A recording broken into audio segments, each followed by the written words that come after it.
So some mobility work around the hip joint and capsule and some of the soft tissues, and so working into kind of flexion and external rotation of the hip. So you can just test your external rotation in lying, and so these kind of exercises are good if you're trying to get into a deeper squat or just kind of stiffness in the joint. And yeah, so let's start with into lunge position. Okay, so you want to try to keep your back as straight as you can. Okay, so starting in this position, your foot flat. Okay, and then you can kind of work into that joint. So you can pop your hand on your foot, and then you're kind of pushing your elbow in, trying to keep that foot flat, and then turning your body away. Immobilizing in this position until it feels looser, and then you can rotate your body towards and working in there. And then to kind of work more on hamstrings, you can kind of come back into this position. Yeah. Also, it's trying to keep this flat. Yeah, or even into here. And again, just mobilizing in those tight structures. You can do it on a chair as well, with and without a band. So if we do it with a band, you're getting some of this lateral traction. So if you had one of these bands, there is attachments you can get for doors, or if you had a bedpost or something that you could attach it to. So again, coming out into this position, getting that lateral distraction. And again here, you can pop your hand, and again, turning away, like so, turning to your foot, yeah, and kind of mobilizing, working into these tight structures.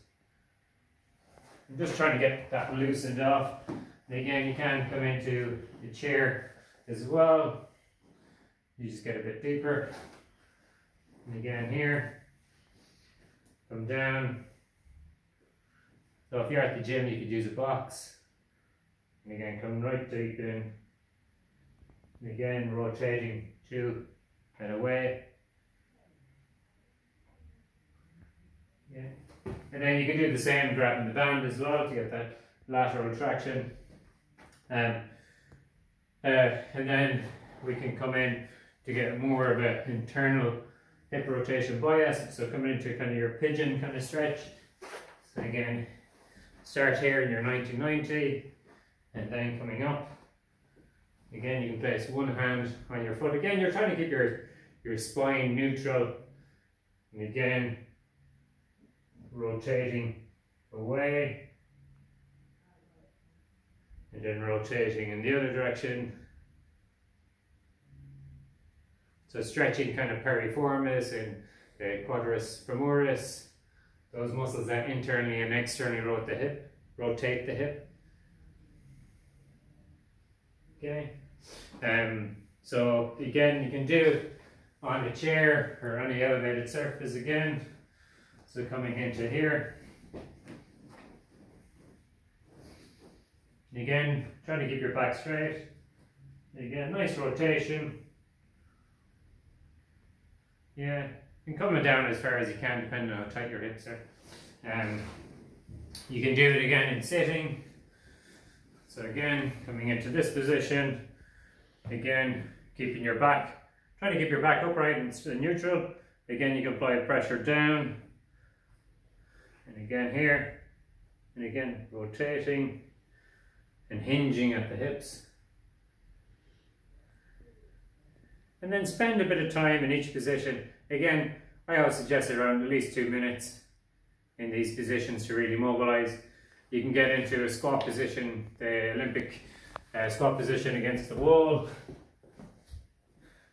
And again, you can come into this position again. And again, you're applying pressure down, so you're kind of pulling on the instep. And again, So you're kind of pulling in that position to kind of work on that external rotation. Cool. And yeah, and then you should find that you're getting a nice deep squat and you just feel a lot more loose and mobile.